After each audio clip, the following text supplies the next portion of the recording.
나누겠습니다. 제가 아직까지는 앞으로 더 많은 일들을 이제 당해야 되겠죠. 그러니까 요즘 세대를 100세 시대라고 하면 아직 저는 이제 절반을 살지는 못했습니다. 아직 짧은 인생을 살았지만 이제 제가 확실히 말할 수 있는 게 하나님이 저에게 유독 주셨던 복이 있거든요. 그게 뭐냐면 하나님은 저에게 만남의 복을 주셨습니다. 그런데 목회하는 지금 참으로 감사한 만남 중에 하나가 뭐냐면 저에게 신학을 전수해 주신 선생님을 만났던 것은 그건 일평생에 하나님께 죽을 때까지 감사할 수 있는 그 기도 제목이에요. 그러니까 이분이 무려 6년 동안 자신의 모든 신학을 저에게 전수해 주셨는데 돈을 한 푼도 안 받으셨습니다. 그러니까 그분이 현재 교수님이셨고 굉장히 열심히 이제 수업을 하시는 분인데 돈을 안 받으셨어요. 그리고 자신의 모든 신학을 저에게 전수하시고 결혼 문제를 가지고 상의할 때는 정말 몇 시간씩 기울여서 들어주시고 그리고 제 앞길을 열어주시려고 굉장히 애를 쓰셨습니다. 그런데 지금도 왜 그랬는지를 모르겠어요. 그러니까 여러분들이 저를 오래 보시면 아시겠지만 저는 특별히 어른들이 좋아하는 타입이 아닙니다. 저는 어른들이 되게 싫어하는 타입이거든요. 왜 웃죠? 소리내서 웃지는 말아주시지 않겠습니까? 그러니까 제가 제 쌍둥이 동생이 있는데 되게 기분 나쁜 게 뭐냐면 제가 쌍둥이 동생하고 아버지 교회에서 5년을 같이 사역했고 26살에는 이제 필리핀에 간 다음에 2년 동안 같이 또 사역을 했거든요. 그러니까 늘 같이 붙어 있었던 거죠. 근데 진짜 기분 나쁜 게 뭐냐면 딸 가진 엄마들이 자꾸 자기 딸을 동생한테 소개시키는 거예요. 그러니까 저한테는 소개를 안 시켜주는 거예요. 그리고 제가 가만히 생각을 해보면 말투나 아니면 행동 다짐이 어른들이 좋아하는 그런 타입은 아닌 것 같아요. 저는 좀 어른들이 별로 안 좋아하는 타입인데 그런데 왜 그 선생님이 저를 아껴주셨는지는 잘 모르겠어요. 이렇게 시건방지고 사실은 싹싹하지도 않고 어른들한테 잘하지도 못하는 저를 왜 아껴주셨을까? 그것은 그냥 이유를 알 수 없는 하나님의 은혜인 것이죠. 그런데 우리 그리스도인들은요, 이런 말도 안 되는 만남의 복이 하나 더 받아요. 그러니까 택자라고 한다면 무조건 공통적으로 받는 최고의 만남의 복이 있거든요. 그게 뭐냐면 우리를 천국까지 끌고 가시는 예수님을 만났다는 거예요. 예수님 안 만난 사람은 택자가 아니에요. 그런데 택자라고 한다면 그는 반드시 예수님 만나요. 이 엄청난 복을 받는다는 거죠. 그리고 우리가 만난 예수님은요, 우리에게 굉장히 큰 복을 베푸시려고 우리를 만나 주시는 거예요. 그럼 우리가 큰 복을 받아야 될 사람이고 받을 사람인데 그러면 예수님께서 오늘 우리에게 주신다라고 하는 그 큰 복이 뭔가 오늘 우리가 그것을 좀 묵상해 보려고 하는데요. 첫째로 하나님께서 베푸시는 큰 복은 그 자손의 복입니다. 그런데 이 자손의 복이 뭔지를 잘 들어보세요. 22절 23절입니다. 또 나라들과 족속들을 그들에게 각각 나누어 주심에 그들이 시온의 땅 곧 헤스본 왕의 땅과 바산 왕 옥의 땅을 차지하였나이다. 주께서 그들의 자손을 하늘의 별과 같이 많게 하시고 전에 그들의 열조에게 들어가서 차지하라고 말씀하신 땅으로 인도하여 이르게 하셨으므로 라고 합니다. 여러분 누구나 알듯이 아브라함은요 믿음의 1세대 조상입니다. 그런데 그가 처음 하나님께 부름받는 날 하나님이 그들에게 주마라고 약속하신 복이 있었어요. 그게 뭐냐면 유독 자손의 복을 주셨어요. 그런데 여러분 여기서 한번 잘 들으셔야 돼요. 자손의 복이 뭡니까? 그러니까 자식 많이 낳으면 자손의 복이에요? 아니면 똑똑한 아이를 낳는 게 자손의 복입니까? 그거는 아무것도 소용이 없어요. 그럼 오늘 하나님께서 주신다는 이 자손의 복이 뭔가? 여러분 아브라함에게는 이스마엘과 이삭이라는 두 아들이 있었습니다. 그런데 구속사가 신기한 게 뭐냐 하면 아브라함 밑에서 태어난다고 다 구원받는 게 아니에요. 구속사에서는 이걸 반드시 캐내셔야 돼요. 여러분 하나님은요 능력이 있는 이스마엘이 아니라 죽어도 안 되는 게 있는 심지어는 거의 장애자에 가까운 이삭을 골라내셨어요. 그 아들만 구원받았어요. 그리고 이삭의 아들인 에서와 야곱이 있었는데 하나님은요 사냥자라고 효자인 에서는 자기 곳으로 갔어요. 결국 불신 결혼하고 멀리 흘러 떠내려갔습니다. 그런데 돈 좋아하고 여자 좋아하는 야곱을 하나님이 골라내셨어요. 두 아들 다 구원받은 게 아니에요. 한 자녀는 버림받음을 받고 한 자녀는 구원을 받았어요. 그러니까 여러분 내 자녀라고 다 믿음으로 함께 가는 게 아니고요 갈라져요. 그래서 모태신앙이 중요하고 믿음의 결혼이 그래서 중요한 거예요. 내가 그 집안을 전도하겠다고 하면서 불신자와 결혼하지만 평생 전도를 못하는 경우가 허다해요. 그건 내 힘으로 안 되는 거예요. 그건요, 복 받아야 돼요. 여러분, 전도는요, 가족 구원의 경우는 그거 노력의 영역이 아니에요. 그거는 복의 영역이에요. 그래서 내가 집안을 전도하겠다고 불신자와 결혼하지만 안 되는 경우가 많습니다. 그래서 이제 사람들이 이제 어떤 노력들을 했냐. 여러분, 초대교회 시절에 로마의 핍박을 받을 때는요, 성도들이요, 지하에 굴을 파고 공동묘지, 카타콤에서 믿음의 역사를 이어가는데 그 깊이라는 게 상상을 초월해요. 제가 직접 가봤거든요. 깊이가 있지 않습니까? 사다리를 타고 끝도 없이 계속 내려가야 돼요. 거기를 가잖아요. 그러면 빛이 없어요. 너무 어두워요. 세상의 모든 것하고 완전히 딱 단절이 되는 거예요. 거기까지 들어가지고 믿음의 역사를 이어가는 거예요. 왜 그랬냐? 여러분, 그 당시에 로마의 풍요는 굉장히 문화를 방탕하게 만들었는데 지금 방탕하고는 될 것도 아니에요. 여러분, 지금 우리가 숨어서 뭔가를 하면 다 드러나거든요. 이번 주에도 어떤 연예인이 마약을 했다가 다 드러났는데 그 방 안, 호텔 방 안에서 무슨 짓을 했는지 다 드러났어요. 다. 얼마 전에 결혼했거든요. 결혼한 지 얼마 안 된 연예인인데 호텔 방에서 남녀가 같이 마약을 하면서 정말 말로 표현할 수 없는 행동을 했어요. 근데 요즘엔 그게 다 드러나요. 그러니까 그나마 조심하는 게 있는데 로마의 문화라는 거는요, 될 것도 아니에요. 성적 실험이 끝도 없이 갔다라는 거죠. 그랬기 때문에 로마 여인의 순결을 믿지 못했던 이 로마의 그 신앙인들이 시부리 처녀들을 데려다가 자기 자녀하고 결혼을 시켰어요. 근데 여러분, 그럼 왜 이렇게 살았겠습니까? 이유가 뭐냐면 내 자녀가 구원받는 복을 받기 위해서요. 그것 때문에 내가 할 수 있는 대가가, 치를 수 있는 대가가 있다면 그걸 위해서 아낌없이 대가를 치렀다는 거죠. 그러니까 한 사람 아브라함에게 주신 약속은 내 후손이 구원받는 복이고 그 복을 사모하고 대가를 치르니까 하늘의 결과같이 많은 믿음의 후손을 허락하셨다는 거예요. 24절 25절입니다. 그의 자손이 들어가서 땅을 차지하되 주께서 그 땅 가나안 주민들이 그들 앞에 복종하게 하실 때 가나안 사람들과 그들의 왕들과 본토 여러 족속들을 그들의 손에 넘겨 임의로 행하게 하시매 그들이 견고한 성읍들과 기름진 땅을 점령하고 모든 아름다운 물건이 가득한 집과 판 우물과 포도원과 감난원과 허다한 과목을 차지하여 배불리 먹어 살찌고 주의 큰 복을 즐겼사오나 라고 합니다. 그러니까 보세요. 이 아브라함의 족보가 왜 중요하냐면, 자, 아브라함 한 사람이 부름을 받았습니다. 이 아브라함은 굉장히 중요한데 이 사람이 믿음의 사람으로 70명이 불어날기까지 200년이 걸렸어요. 그리고 애굽에서 400년을 지나면서 70명이 250만 명이 됩니다. 그런데 시간이 지나면서 그 백성들이 돌아오는 숫자가 빨라지고 숫자가 많아졌어요. 근데 잘 보세요. 이게 그냥 될까요? 그게 아니라는 거예요. 여러분, 아브라함, 첫사람 아브라함이 내 자손이, 믿음의 자손이, 구원받은 백성이 70명으로 늘어나고 250만 명으로 늘어날 때까지 아브라함이 계속 내려놓고 포기하고 그러다가 회개하고 돌아오고, 여러분, 이런 희생을 엄청나게 치렀다라는 거죠. 그러니까 250만 명의 이스라엘 백성들은 굉장히 큰 복을 받았는데 그게 뭐냐? 내 구원을 위해서 대가를 치러주는 부모를 만났다라는 거예요. 그게 어마어마한 복이에요. 어마어마한 복. 그러니까 어떤 제가 자녀들을 만나보면요, 자녀들은요, 잘 들으세요. 우리 자녀들은 우리 엄마 아빠가 뭐 좋아하는지 정확히 알아요. 우리 자녀들은요, 엄마 아빠가 목숨 거는 게 뭔지 정확히 알아요. 말로 포장해도 안 되는 거예요. 정확히 알아요. 그런데 어떤 자녀들 만나보면요, 우리 엄마 아빠가 뭐 좋아하냐라고 할 때 우리 엄마 아빠는 구원받는 게 제일 좋아한다라고 아는 사람들이 있어요. 저희 아버지는요, 저희 어머니는요, 주일 성수가 제일 중요해요. 그걸 위해서 대가를 치르는 걸 보는데, 여러분, 사람은요, 대가를 치를 때 중요한 것을 위해서 대가를 치러요. 그래서 자녀들은 알아요. 엄마 아빠가 어디에다 대가 치르는지. 그래서 제가 들어보니까 우리 원로 목사님 딸들은 수학여행을 못 갔다네요. 갔는데 뭐 주일날 수학여행을 딱 가잖아요. 그럼 원로 목사님이 주일이니까 중간에 돌아오게 한다라는 거예요. 그러면 여러분, 그 자녀들이 그건 뭐라고 생각하겠어요? 우리 아버지 인생에서 제일 중요한 것은 주일 성수구나, 이걸 아는 거예요. 그러니까 복 받죠. 그러니까 손주들도 예수 믿고, 그 집안에 예수 안 믿는 사람이 없어요. 사위들도 예수님 믿고. 그런 거예요.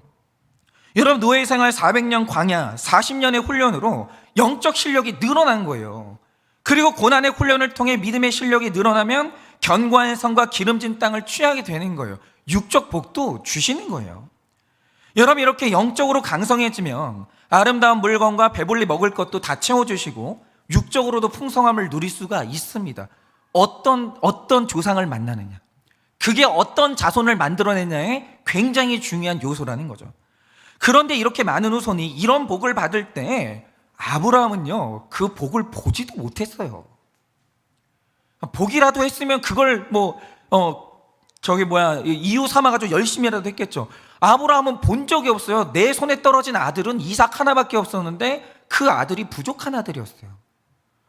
근데 세상에 이삭을 통해서 내 자손이 250만 명이 된다? 보지도 못했다고요.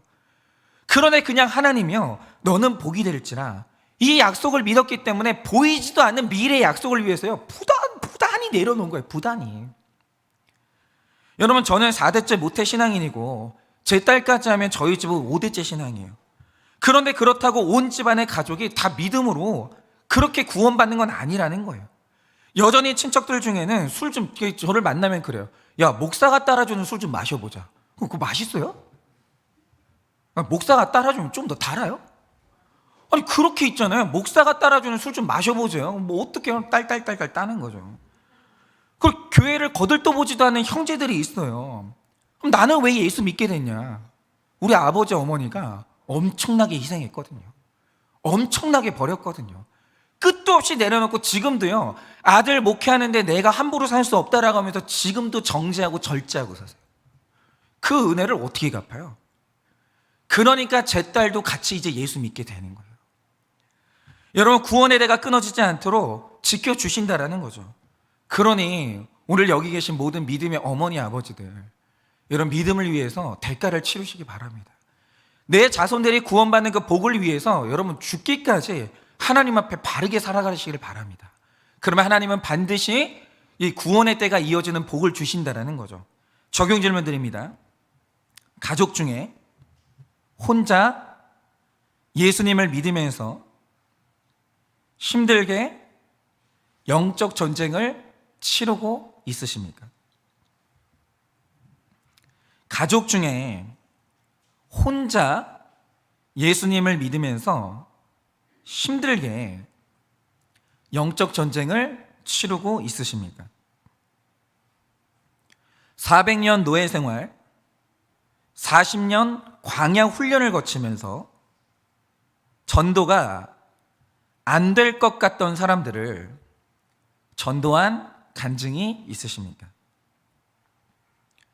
400년 노예 생활, 40년 광야 훈련을 거치면서 전도가 안 될 것 같던 사람들을 전도한 간증이 있으십니까? 둘째로, 그냥 저는 개인적으로 생각할 때 우리가 받은 복 중에 이거보다 큰 복은 없다라고 생각하는데, 모든 택자는 전부 다 100% 긍휼의 복을 받습니다. 25절 26절입니다. 그들이 견고한 성읍과 기름진 땅을 점령하고 모든 아름다운 물건이 가득한 집과 판 우물과 포도원과 감람원과 허다한 과목을 차지하여 배불리 먹어 살찌고 주의 큰 복을 즐겨 싸우나, 그들은 순종하지 아니하고 주를 거역하며 주의 율법을 등지고 주께로 돌아오기를 권면하는 선지자들을 죽여 주를 심히 모독하였나이다 라고 합니다. 저는 그 하나님의 인격 중에서 이게 이해가 안 되고 되게 신비하다고 생각하는데, 주님께서 우리에게 큰 복을 주십니다. 나 예수 없었으면 진작 죽었을 사람이고 나 살 수가 없는 사람인데, 하나님이 우리를 건져주셔서 아름다운 물건으로 채운 집과 우물과 포도원, 감람원을 차지하고 온갖 것으로 살이 쪘어요. 여러분, 제가 말씀드렸지만 히브리라는 말의 이 어원은 하비루예요. 이게 뭐냐면 먼지를 뒤집어 쓴 자예요. 광야를 먼지를 뒤집어 쓰고 초라하게 다니던 이 노예 집단이 이들이 나라를 건국하게 됐고 황금으로 만들어진 성전을 갖게 됐고 그 안에서 포도원을 갖고 살찐 것을 먹으면서 이제 살찌게 됐다라는 거죠. 좋잖아요. 그런데 이상한 게 뭐냐? 이건 법칙이에요. 25절 마지막에 뭐라고 끝납니까? 즐겼습니다 이렇게 안 끝나요. 즐겼사오나 이렇게 끝나요. 이 말 뜻이 뭐냐면 즐겼다라는 말과 접속사 그러나가 합쳐진 말이 즐겼사오나요. 왜 즐겼는데 그 다음에 그러나가 나와요? 즐겼으면 감사해야 되는 거 아니에요? 즐겼으면 하나님 앞에 정말 충성해야 되는 거 아닙니까? 그런데 우리는 즐기게 해주잖아요. 그 다음에 갑자기 그러나가 나와요. 이게 우리의 본성이에요. 한 사람도 빼놓지 않고. 이 세상에 은혜 갚는 사람은 없어요. 그런 사람은 없어요. 제가 분명히 말씀드리지만 사람은 다 DNA, 모든 사람의 DNA에는 배신자가 있어요. 자녀들은요, 배신해요. 아니, 그냥 다 그래요, 다. 제 딸도 배신할 거고요. 제 아내도 배신자고, 저도 배신자고, 우린 다 배신자예요. 미리 말씀드렸어요. 그러니까 상대방이 배신할 때 놀라지 마시라고요. 원래 우리는 배신자고, 배신을 안 할 방법이 없다고요. 그게 사람이에요. 그러니까 오늘 말씀을 보세요. 하나님이 살찐 것으로 아름답게 주시고 즐기게 해줬어요. 그런데 그 다음에 나오는 배신의 단어가 뭐냐? 그러나예요. 여러분, 성경에서 언제나 그러나가 나올 때는 긴장해야 됩니다.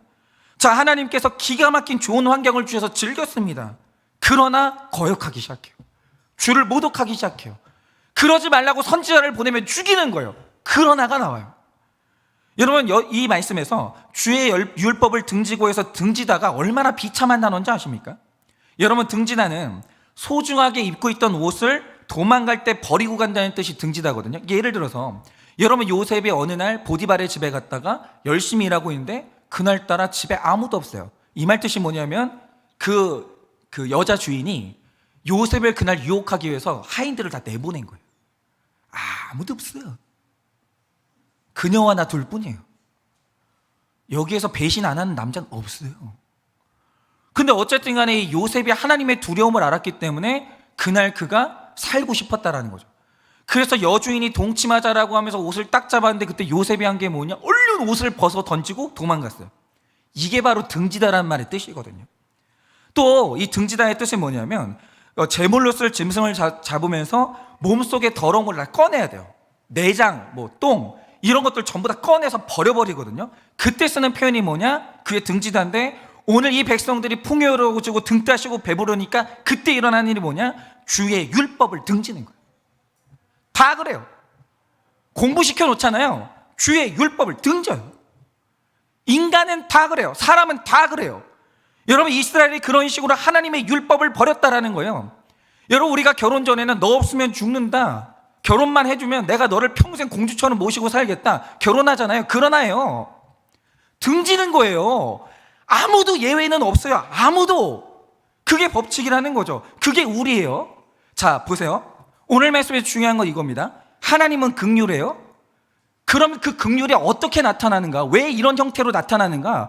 왜 오늘날 우리에게 하나님의 긍휼이 이런 형태로 나타나는가는 우리를 봐야 되는 거예요. 우리는 배신자예요. 그럼 배신자인 우리에게 하나님의 긍휼이 어떻게 나타나겠습니까? 27절입니다. 그러므로 주께서 그들을 대적의 손에 넘기사 그들이 곤고를 당하게 하심에 그들이 환난을 당하여 주께 부르짖을 때 주께서 하늘에서 들으시고 주의 크신 긍휼로 그들에게 구원자들을 주어 그들을 대적의 손에서 구원하셨거늘 이라고 합니다. 그러니까 이런 거죠. 성경은 말하길 하나님은 사랑이래요. 하나님은 긍휼이 넘친대요. 그런데 왜 하나님의 긍휼이 고난으로 나타나냐 이거죠. 그건 나를 봐야 되는 거예요. 우리가 주목할 것은 이겁니다. 우리가 하나님을 배신해요. 이거는 예외가 없는 거예요. 누구나 다 그래요. 죽을 것 같잖아요. 하나님 찾아요. 내가 있잖아요. 오늘 직장에서요, 오늘 잘릴까 내일 잘릴까 하잖아요. 새벽 예배 다 나와요. 한 번만 살려주시면 다 이래요. 여러분, 당장 내 식구가 말기암에 걸리잖아요. 믿음 안 좋은 가족은 없어요. 온 가족이 하나 되고요, 온 가족이 하나님 앞에 진짜 기도합니다. 근데 살아나잖아요. 그냥 배신이에요. 그냥 우리가 다 그렇다라는 거죠. 그런데 여기에 대한 하나님의 반응이 뭐냐? 놀랍게도 오늘 긍휼이라는 단어가 나와요. 분노가 나온 게 아니라 긍휼을 베푸신다라는 거예요. 그런데 여기에서 긍휼은 창자가 끊어지는 것 같은 애통이에요. 이게 바로 부모하고 자녀의 관계라는 거죠. 그러니까 이런 겁니다. 여러분, 만약에 제가 우리 교회에 이제 통장 장부가 있는데 다음 주에 갑자기 장로님이 예배가 없어요. 예배 시간에 우리가 다 모였는데 장로님이 딱 올라와요. 발표할 게 있대요. 뭐냐면 박현성 목사님이 교회 재정으로 도박을 한 게 걸렸다는 거예요. 교회 재정이 하나도 없고 심지어는 교회 건물을 저당 잡혀가지고 그래가지고 이렇게 했다, 다 날렸다는 거예요. 그럼 여러분 저 어떻게 하시겠습니까? 저는 여러분들한테 밟혀가지고 가루가 되겠죠. 누가 나를 용서해요? 누가? 용서받아도 안 되고 용서할 수도 없죠. 누가 그러겠어요? 그런데 제가 완전히 바닥까지 떨어진 이 꼴을 하고 저희 아버지한테 간다고 하죠. 어머니한테 간다고 하죠. 어머니는 문 열어주는 거예요. 어머니는 같이 울어주는 거예요. 창자가 끊어지는 고통으로. 그게 긍휼이에요. 그게 긍휼. 여러분, 율법을 버리고 선지자를 죽여서 주를 모독하는 우리에 대해서 하나님이 가지는 감정이 뭐냐? 그가 긍휼하신다. 이게 신비예요. 긍휼을 느끼시는데 창자가 끊어지는 것처럼 슬퍼하신다라는 거죠. 여러분, 택자에게 하나님은 언제나 긍휼이에요. 여러분, 성경에 말하는 택자는 정죄함이 없어요. 누가 정죄해요? 잘 들으세요. 하나님은 정죄 안 해요. 택자가 어떤 죄를 짓고 어떤 이 배신을 한다고 하더라도 우리 하나님 안에서 나오는 택자에 대한 감정은 딱 하나밖에 없는데 긍휼밖에 없는 거예요. 그래서 패역한 우리를 대적에게 붙이시는 것도 주의 긍휼이라는 거죠. 여러분, 우리 삶 가운데 어떤 현상으로 하나님이 갚아주신다 할지라도 그것은 전부 다 하나님의 긍휼이지 우리를 버리심이 아니에요. 그 대적의 손에서 우리를 구원하시는 것도 긍휼이에요. 구원도 긍휼인데 고난도 긍휼이에요. 나를 사랑하시기 때문에 나를 돌아오게 하시려고 크게 긍휼을 베푸시는 거예요. 하나님은 우리 안 버려요. 절대 안 버려요. 그러나 돌아올 때까지 하나님은 치시기도 해요. 왜냐? 우리가 패역함으로. 하나님의 긍휼은 그렇게 나타나는 거예요. 긍휼하지 않으면 버리지 치지 않아요. 친다라고 하는 건 뭐냐면 긍휼하기 때문이에요. 28절입니다. 그들이 평강을 얻은 후에 다시 주 앞에서 악을 행함으로 주께서 그들을 원수들의 손에 버려두사 원수들에게 지배를 당하게 하시다가 그들이 돌이켜 주께 부르짖음에 주께서 하늘에서 들으시고 여러 번 주의 긍휼로 건져내시고 라고 합니다. 그러니까 보세요. 이게 이제 법칙인데 평강을 얻고 나니까 다시 주 앞에서 악을 행해요. 환경에는 장사가 없는 거예요. 그러니까 제가 어릴 때 시골에 가면 제일 싫은 게 뭔지 아세요? 다 좋아요. 시골만 가면 너무 싫은 게 왜 시골에 화장실은 밖에 있냐고요. 화장실 들어가잖아요. 그러니까 화장실가 꼭 밤에 이상해요. 시골 가잖아요. 밤에 오줌이 마려요. 그러면 그 천리길 같은 그 길을요 벌벌벌 떠면서 가요. 근데 화장실 문을 열면 더 무서워요. 그 광경이 밑에 스울이야. 끝도 없는 똥통이 거기 딱 있는데 거기서 손이 쏙 올라올 것 같은 거예요. 정말 너무 싫어요. 너무 싫어. 정말 너무 싫다고요. 너무 싫어. 그 화장실이. 그래, 그때 이제 화장실을 딱 가면요 그냥 다른 건 모르겠고 그냥 앉아서 볼일 볼 수 있는 화장실이었으면 좋겠다. 그 정도만 해도 좋아요. 근데 이제 재래식 화장실을 쓸 때는 그냥 그랬으면 좋겠다 하는데 그러다가 편한 거 찾다가 보니까 어느 날 화장실이 안방에 있는 거예요. 이상한 세상 아니에요? 여러분, 이렇게 환경이 좋아지고 편해질수록 게을러지고 만족하지 못하는 게 우리라는 거죠. 그런데 우리가 그래요. 등 따시고 배부르잖아요. 공부시켜 놓잖아요. 100% 배신해요. 왜 우리 처녀들은 그걸 안 믿을까요? 왜 우리 총각들은 그걸 안 믿을까요? 나만 예외가 없어요. 그런 거는. 여러분이 결혼하는 대상은 100% 죄인이에요. 배신한다고요. 그런데 하나님이 우리를 버리시냐? 긍휼을 바라사 여러 번 구원하세요. 근데 왜 여러 번이겠어요? 계속 배신하거든요. 여러분, 우리가 선지자를 죽이면 대적을 붙이셔서 부르짖게 하시고 크게 긍휼을 베푸십니다. 그럼 긍휼 베푸시면 우리는 또 악을 저질러요. 그럼 또 긍휼을 베푸십니다. 우리는 또 악을 저질러요. 그럼 또 긍휼을 베푸십니다. 이게 우리가 죽는 날까지 이루어지는 사이클이에요. 여러분, 목회가 뭔지 아십니까? 위기의 때예요. 전화 딱 와요. 목사님 기도해 주세요. 위기예요. 알겠습니다. 위기 지나가잖아요. 뚝 끊어져요. 맘대로 살아요. 그러다 위기가 생기잖아요. 목사님 저 기도해. 이거의 무한 반복이에요. 이거의 무한 반복. 언제나 신실한 성도는 교회에 없어요. 그런 거. 저도 마찬가지고. 여러분, 우리가 이렇게 하나님을 배반해요. 그런데 그가 우리를 여러 번 용서해요. 여러분, 그러므로 앞으로 우리 교회는 아셔야 돼요. 배우자와 자녀와 친한 이웃이 여러분을 배신할 거예요. 미워하지 마세요. 배신은 원래 있을 수밖에 없는 일이에요.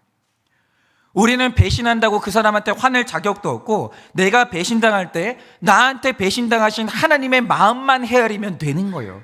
감히 우리가 어떻게 하나님 앞에 배신당했다라고 하면서 울부짖을 수 있어요? 그 전에 회개 먼저 하세요. 내가 하나님을 몇 번이나 배신했는데, 그럼에도 불구하고 포기하지 않고 긍휼 베풀어 주는 그 은혜에 감사하면 되는 거예요. 29절입니다. 다시 주의 율법을 복종하게 하시려고 그들에게 경계하셨으나 그들이 교만하여 사람이 준행하면 그 가운데서 삶을 얻는 주의 계명을 듣지 아니하며 주의 규례를 범하여 고집하는 어깨를 내밀며 목을 굳게 하여 듣지 아니하였나이다 라고 합니다. 여러분, 말씀에 기록된 것처럼 오늘 주님이 나를 경계하시는 목적은 율법에 복종케 하려는 거예요. 그게 마지막 목적이에요. 정말 하나님이 주시는 고난은 다른 목적이 없어요. 여러분, 사업이 부도나고 실현을 당하고 이렇게 배우자가 외도를 해서 배신당하는데 내 힘으로는 어떻게 할 수 없는 고난을 만나면 그때는 율법에 복종을 하게 됩니다. 그런데 조금만 평안해지면 누가 큐티합니까? 그러니까 큐티를 하시는 분들은 뭐냐 하면 겁이 많아서 큐티하거나 시게 고난을 당해가지고 습관이 돼가지고 하거나 그래서 하는 거예요. 아니면 어릴 때부터 내가 모태신앙이기 때문에 어릴 때부터 어머니 아버지가 습관을 길러줬든지. 등 따시고 배부르면요 성경 안 봐요. 그냥 기복적으로 내가 예수 떠나면은 내가 사고가 나지 않을까? 그냥 그 두려워서 가는 거예요. 믿음도 없어요 사실은. 그리고 꿀송이처럼 달았던 말씀이요 등 따시고 배부르잖아요. 지겨워져요. 엄청 지루해요. 오늘 말씀을 보면 자꾸 순종하라니까 듣기 싫어서 어깨를 내민다고 했는데, 여러분, 어깨를 내민다는 것은 뭐냐면 황소가 멍에를 짖지 않으려고 고지스럽게 구는 행동을 묘사하는 거예요. 그러니까 예를 들어서 어떤 사람이 머리를 딱 쓰다듬으려고 하면 그게 싫으면 머리를 딱 피하잖아요. 마찬가지로 소가 있잖아요. 어깨에 멍에를 딱 매려고 하면 매기 싫다고 어깨를 이렇게 내미는 거예요. 이게 바로 어깨를 내민다라는 표현이거든요. 이게 바로 황소가 고집스럽게 구는 행동인데, 주님의 멍에가 싫어서 고집을 피우면서 어깨를 내미는 거예요. 어깨를 내민다는 고집 피운다요. 그러니까 오늘 예배 끝나고 주중에 어깨 내미시는 거는 뭐예요? 이거 물으면 다 알아야 돼요. 또 막 처음 듣는다는 식 어깨를 내민다, 이렇게 스트레칭인가, 이렇게 하시면 정말 저는 슬퍼요. 어깨를 내민다, 고집을 부린다예요. 분명히 그러니까 목자님들도 해설해 주지 마세요. 어깨 내미시는 것은 뭐예요? 그냥 그렇게 물어보고 끝내세요. 다 그러는 거죠. 근데 우리가 다 고집이 어마어마하게 세요. 어마어마하게. 근데 여러분, 고집 중에 진짜 악한 고집이 뭔지 아세요? 말씀도 안 봐요. 나누지도 않아요. 적용도 없어요. 그럼에도 불구하고 주님이 내 가정 지키시고 사업을 지켜주기 원한다면 그게 바로 세상에서 가장 악한 고집이에요. 그런 고집이 어디 있어요, 세상에. 그런 어리석은 고집 때문에 고통의 멍에를 지는 사람이 어마어마하게 많아요. 어마어마하게. 왜 고집 부리냐 이거죠. 세상에서 고집만큼 쓸데없는 게 없어요. 불륜을 저지르기는 들킬까봐 쉬쉬하면서 이것이 사랑의 고통이라면 짊어지겠어요. 이게 고집이라는 거죠. 뭐 그런 게 어디 있어요, 세상에. 주식과 도박으로 돈을 잃고 힘들어하면서 여전히 대박의 꿈을 버리지 못하고 꼭 그런 고집 부리는 분들이 있어요. 나는 성공해서 교회 갈 거야. 난 교회 아직은 못 가고 내가 반드시 잃은 돈 딴 다음에 금요하냐. 그런 고집이 어디 있냐고요. 왜 고집 부려요 자꾸. 아니, 아내가 오른쪽 길이라고 하는데 왜 왼쪽으로 가냐고요 자꾸. 아니, 왜 고집 부리는 거예요? 왜 고집? 우리가 그래요. 그러니까 하나님의 긍휼이 치심으로 나타나는 거예요. 어쩔 수가 없는 거예요. 우리가 고집스럽기 때문에. 30절입니다. 그러나 주께서 그들을 여러 해 동안 참으시고 또 주의 선지자들을 통하여 주의 영으로 그들을 경계하시되 그들이 듣지 아니하므로 열방 사람들의 손에 넘기시고도 라고 합니다. 내가 주님의 말씀을 거부하고 어리석게 황소고집을 피워도 주께서 여러 해 동안 참으십니다. 그냥 제일 미련한 게 뭐냐면 주님 말씀 어기고 잘 될 거라고 생각하는 게 진짜 어리석은 거예요. 그런 게 어디 있어요. 그러니까 주님이 치신다라는 게 아니에요. 여러분, 신명기를 보면요, 하나님은 이 세상에 이미 시스템을 만들어 놨어요. 복 받는 길도 정해져 있고 고난 당하는 길도 정해져 있는 거예요. 근데 왜 그걸 자꾸 고집스럽게 선택하냐 이거죠. 여러분, 이 말씀에서 참다, 매다, 이끌다, 당기다라는 뜻을 가지고 있는 게 참다라는 말이에요. 여러분, 성경에서 이 단어가 참다라는 의미로 쓰인 경우가 거의 없는데 이 참음은 일회적인 참음이 아니에요. 이 참음은요, 방관하는 참음도 아니에요.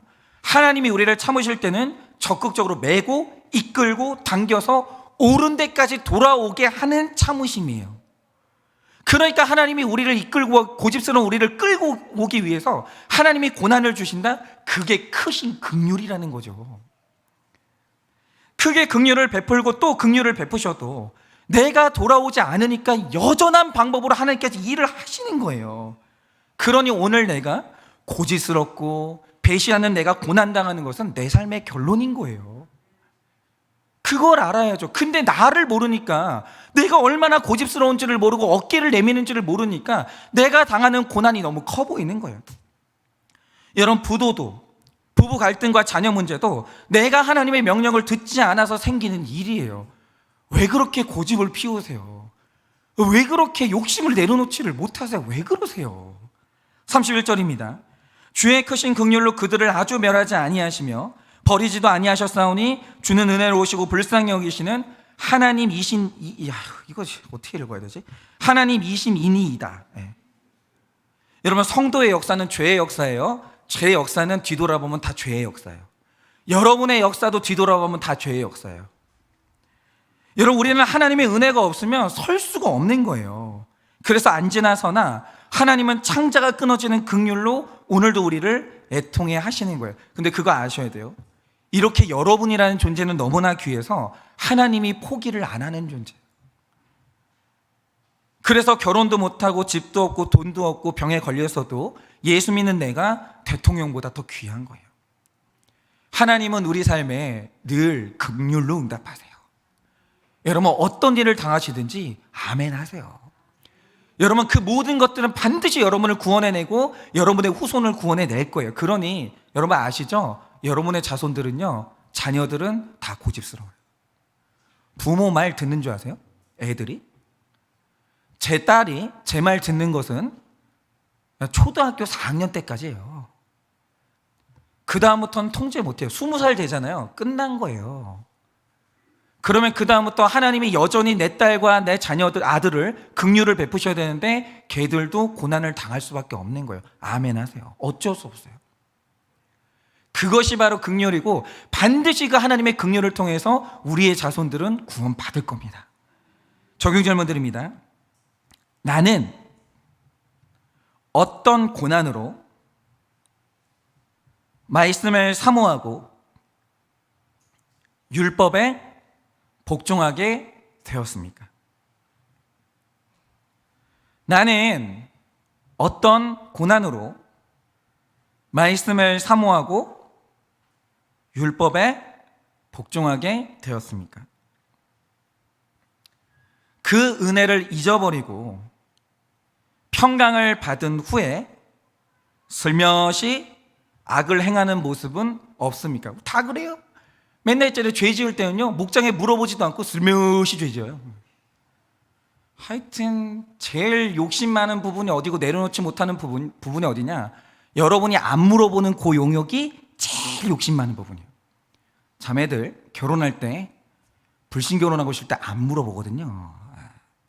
형제들도 마찬가지고 슬며시 죄 짓지 마세요. 꼭 물어보세요. 목장에. 아시겠죠?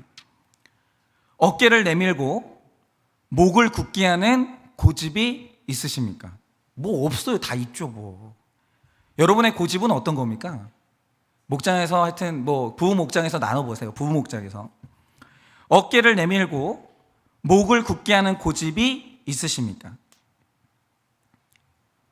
오늘 나에게 주신 환난은 고집을 꺾고 긍휼히 여기시는 하나님의 사랑임을 깨달으십니까?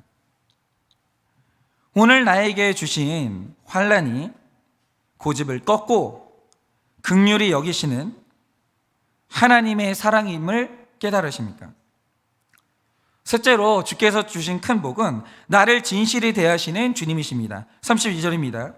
우리 하나님이여 광대하시고 능하시고 두려우시며 언약과 인자하심을 지키시는 하나님이여 우리와 우리 왕들과 방백들과 제사장들과 선지자들과 조상들과 주의 모든 백성이 앗수르 왕들의 때로부터 오늘까지 당한 모든 환난을 이제 작게 여기지 마옵소서라고 합니다. 여러분, 오늘 이제 이스라엘 백성들의 고백이 뭐냐면, 저는 불순종했습니다. 선지자를 죽이는 악을 행했습니다. 그런데도 주께서 오래 참으시고 긍휼을 베푸셨다라고 고백해요. 그런데 또 한편으로 말하는 게 뭐냐면, 하나님, 내가 당한 모든 환난은 작은 환난이 아니었다라는, 큰 환난이었다라는 거예요. 여러분, 우리 다 그렇죠. 여러분, 우리 중에 작은 고난 당한 사람이 누가 있어요? 여러분, 우리 교회에서는 절대 없어져야 되는 그 문화가 하나 있는데, 죄 고백하는 교회에서 당하는 이게 좀 생기는 부작용이 하나 있어요. 그게 뭐냐면, 큰 고난 당했다라고 생각하는 분들이 큰 고난과 작은 고난을 나누는 거예요. 그러면서 야, 그런 게 고난이니? 그건 고난이 아니야. 뭐 이런 식으로 상처를 주는데, 그러지 마세요. 모든 사람이 당하는 고난은 자기가 당할 수 있는 최대치의 고난인 거예요. 오늘 이 백성들이 내가 당한 환난이 아주 크다라고 얘기합니다. 여러분, 내가 주님의 말을 듣지 않아서 고난을 당했지만 이 고난이 작은 게 아니에요. 다 큰 고난이에요. 그런데 여러분, 남편이 4번이나 바람을 피우고 밖에서 이제 아들까지 낳은 어느 집사님은 고난 중에도 말씀에 의지해서 살아온 자신의 인생이 굉장히 대견스럽다라고 말을 해요. 대견스럽죠. 그래서 이제 남편이 돌아와서 부부가 목자로 섬기고 있지만 이게 얼마나 큰 고난이냐 이거예요. 여러분, 이거 잊을 수 있겠어요? 여러분, 사실 이런 고난은요, 사실 못 잊어요. 어쩌면 살아가는 날 동안 완전히 치유되는 게 불가능할지도 몰라요. 우리 다 그렇게 큰 고난들이 있죠. 그런데 이 고난을 하나님이 왜 주시냐 이거예요. 33절입니다. 그러나 우리가 당한 모든 일에 주는 공의로우시니 우리는 악을 행하였사오나 주께서는 진실하게 행하셨음이니이다 라고 합니다. 이게 이스라엘 백성의 회복인 거예요. 내가 당한 고난이 다 크죠. 우리 다 큰 고난 당했어요. 그런데 그렇게 말한 뒤에 이스라엘 백성들이 일어선 이유가 뭐냐? 33절에 고백이 나오는데, 내가 당한 고난이 굉장히 컸지만 모든 일에 하나님이 공의로웠다라는 거예요. 왜냐하면 나는 악을 행하였고 하나님은 늘 나에게 진실했기 때문이라는 거예요. 그래서 그들이 하나님의 100% 오르심을 인정했어요. 여러분, 방금 전에 말한 그 집사님도 남편의 외도 사건을 겪으면서 자신의 교만을 깨닫고 회개했어요. 어떻게 회개하겠습니까? 이렇게 큰 고난을 당했는데. 그러면 이분이 깨달은 자기 죄는 뭔가? 남편이 돌아왔습니다. 회개했어요. 같이 부부 목자로 섬기면서 잘해줘요. 그런데 마음속에서 끊이지 않고 나오는 이 정죄가 뭐냐? 또 재미 봤잖아. 실컷 재미 봤잖아. 그러니까 앞으로는 숨도 쉬지 마. 울지도 말고 웃지도 마. 그냥 내가 하라는 대로 해. 그냥 내 앞에서 종으로 살아. 이 마음이 없어지질 않는다는 거예요. 계속 학대하고 싶다는 거예요. 죽도록. 내가 이렇게 교만하고 이기적이기 때문에 자신이 당한 모든 일에는 하나님이 공의로우시다라는 거예요. 이걸 치려면, 이 교만함, 이 허영심, 이 교만, 이거 치려면 하나님이 그럴 수밖에 없었다라는 거죠. 그분이 그걸 본 거예요. 여러분, 느헤미야 9장 전체의 주제는 우리는 악을 행하였지만 하나님은 늘 진실했다라는 거예요. 여러분, 하나님은 공의로우세요. 하나님은 100%라요. 우리는 100% 죄인이고. 여러분의 고난이 큰 고난이에요. 맞아요. 그러나 그 모든 일에 주는 공의로우세요. 그럴만하니까 주신 거예요. 여러분, 돈을 왜 안 주시겠어요?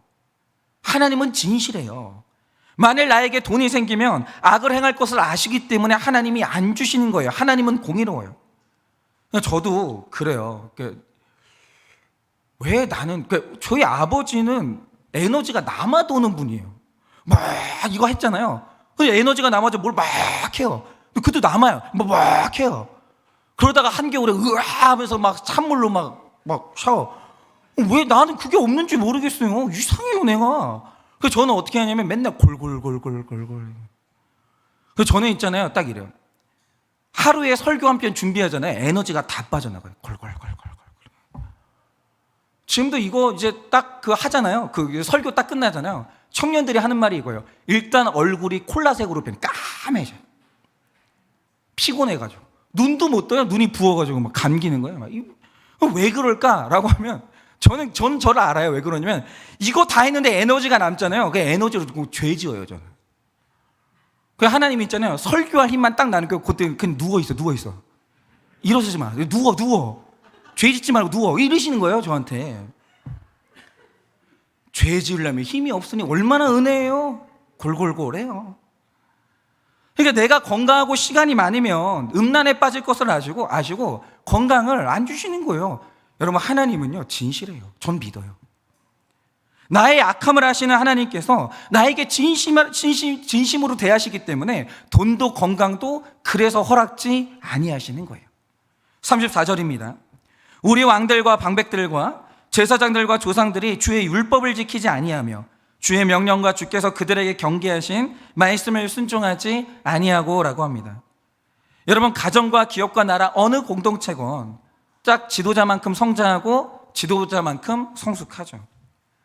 그런데 이 나라를 보니까 34절에서 왕과 방백들이 주의 율법을 지키지를 않는 거예요. 그러니 하나님이 이 나라를 치신 거예요. 감히 하나님의 이런 일 앞에서 우리가 어떻게 하나님께 억울하다고 말할 수 있겠어요? 하나님은요 진실해요. 그래서 그렇게 큰 고난을 당하게 하시는 겁니다. 35절, 36절, 37절입니다. 그들이 나라와 주께서 그들에게 베푸신 큰 복과 자기 앞에 주신 넓고 기름진 땅을 누리면서도 주를 섬기지 아니하며 악행을 그치지 아니하였으므로 우리가 오늘날 종이 되었는데 곧 주께서 우리 조상들에게 주사 그것의 열매를 먹고 그것의 아름다운 소산을 누리게 하신 땅에서 우리가 종이 되었나이다. 우리의 죄로 말미암아 주께서 우리 위에 세우신 이방 왕들이 이 땅에 많은 소산을 얻고 그들이 우리의 몸과 가축을 임의로 관할하오니 우리의 곤란이 심하오며 라고 합니다. 여러분, 이스라엘 백성들은 주께서 베푸신 큰 복을 받고 눈앞에 기름진 땅을 누리면서도 하나님을 감사하지 않았어요.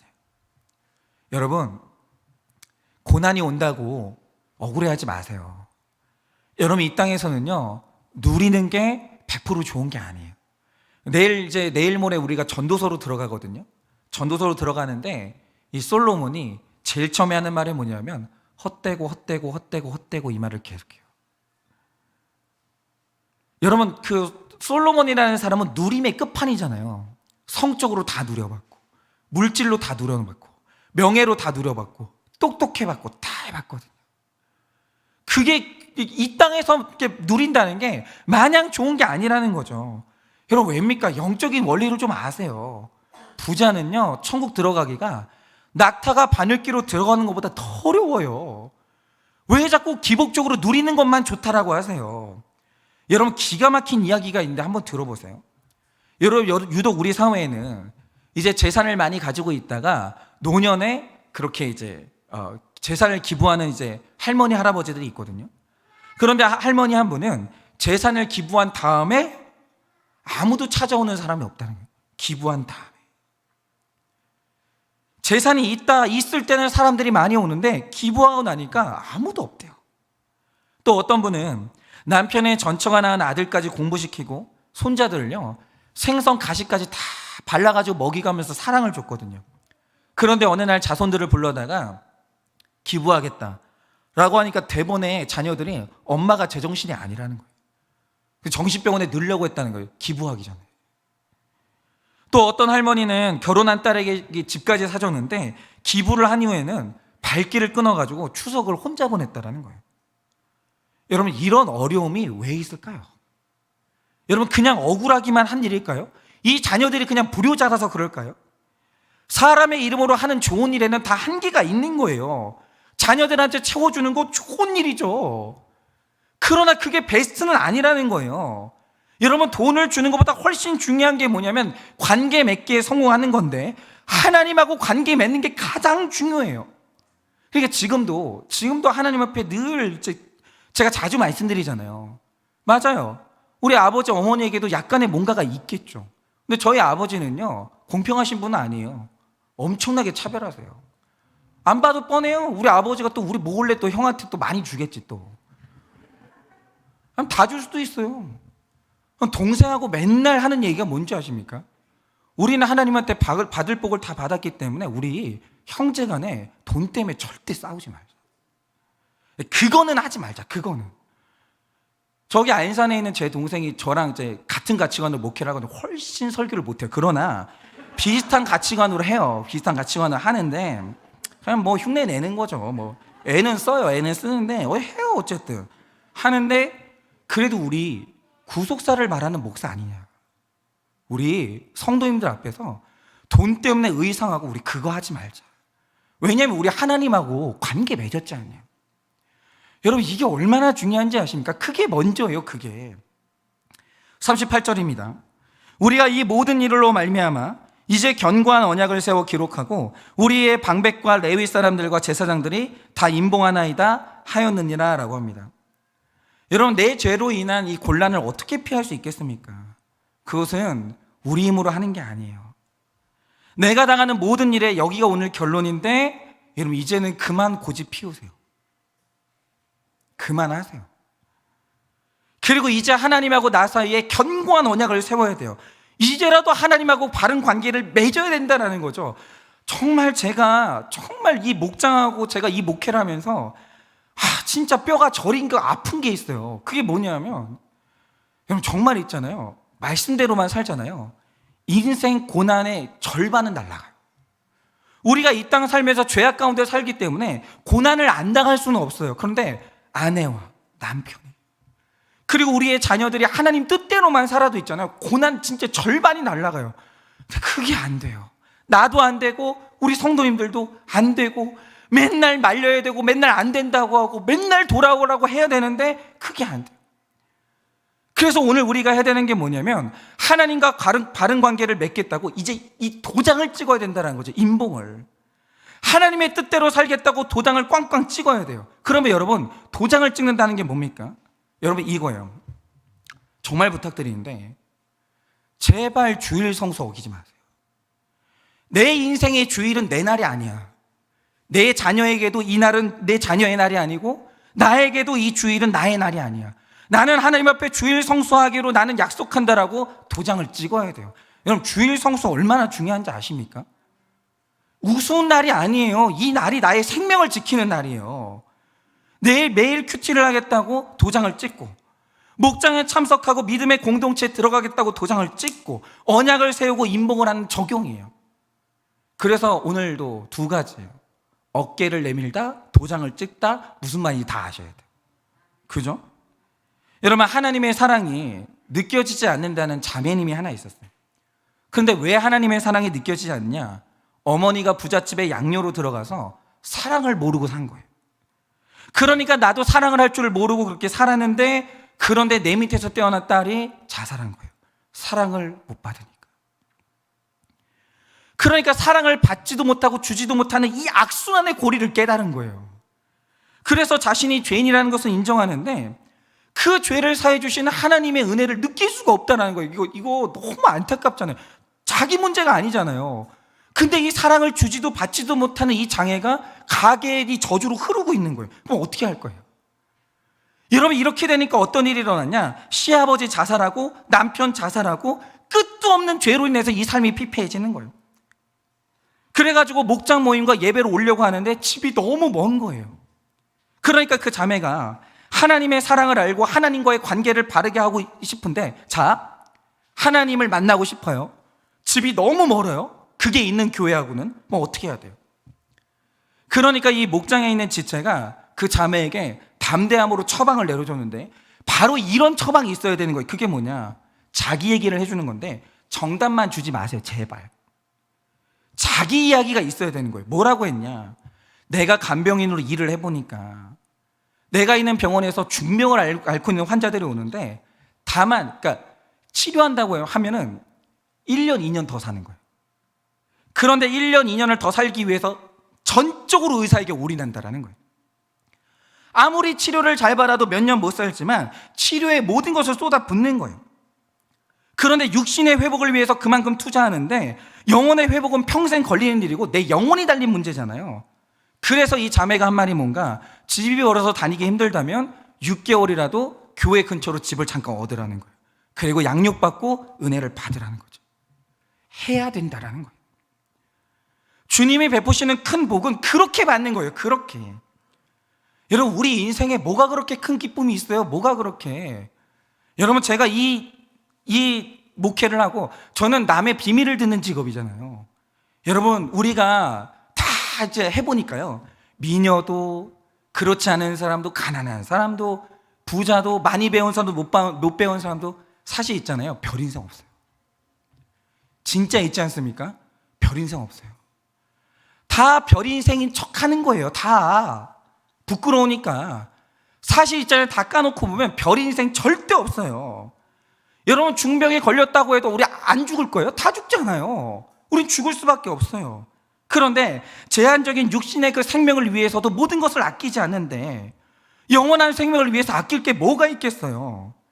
여러분, 모든 것이 내 죄로 인한 곤란임을 깨달았다면 이제 하나님하고 도장을 찍어야 돼요. 여러분, 내 인생에 맞아요.